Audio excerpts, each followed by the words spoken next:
એ માને એટલું કીધું, માં અમે મુસાફર છીએ. એટલે મરક મરક મરક મરક દાંત કાઢીને ડોસીમાં કીએ, દીકરા મુસાફર જગતના પટમાંથી બે જ છે, એક ચાંદો ને એક સૂરજ, તમે ક્યાં છો? માં એમ વાત નથી. કાલિદાસ કે માં અમે માર્ગ ભૂલેલા છીએ. એટલે ખડખડ ખડખડ દાંત કાઢીને ડોસી કે દીકરા જગતના પટમાંથી માર્ગ ભૂલેલા બે જ છે, વિષયને આસક્ત થયેલું મન ને બીજો અજ્ઞાની, આમાં તમે ક્યાં છો? એટલે કાલિદાસે કીધું માં એમ વાત નથી, પણ અમે અજાણ્યા છીએ એટલે તમને પૂછીએ છીએ કે અજાણ્યા ન જાણી શકાય એવા? દીકરા ન જાણી શકાય એવા હોય તો જગતના પટમાંથી બે જ છે, એક પુરુષનું ભાગ્ય અને બીજું સ્ત્રીનું ચરિત્ર, આમાં તમે ક્યાં છો?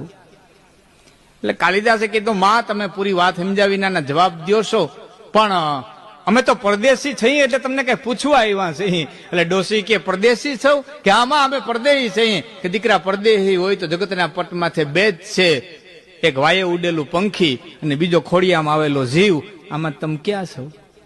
એટલે કાલિદાસે કીધું માં તમે જવાબ દો છો, પણ તમને ખબર છે કે આપણા મહારાજા છે, આ સામેના ઘોડામાં બેઠા ને એ ઉજ્જૈન નગરીનો મહારાજા ભોજ છે, આપણા મહારાજા છે.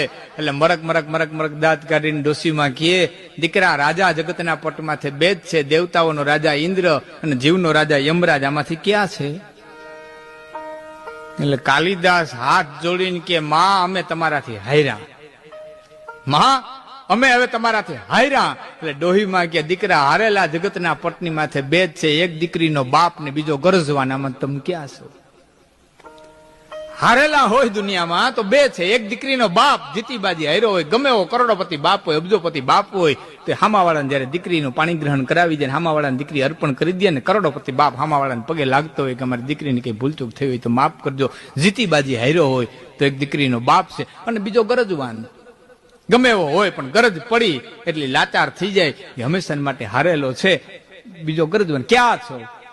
પણ રાજા ભોજ આ સવાન સાંભળી અને મનની માલિકો પરોહ કરે છે, ધન્ય છે મારી ધરતી ને ધન્ય છે. જેની છાણા વીણવા વાળી ડોસીમાં જો આટલી બુદ્ધિ હોય તો મારા દેશના વિદ્વાનોમાં કેટલી બુદ્ધિ છે.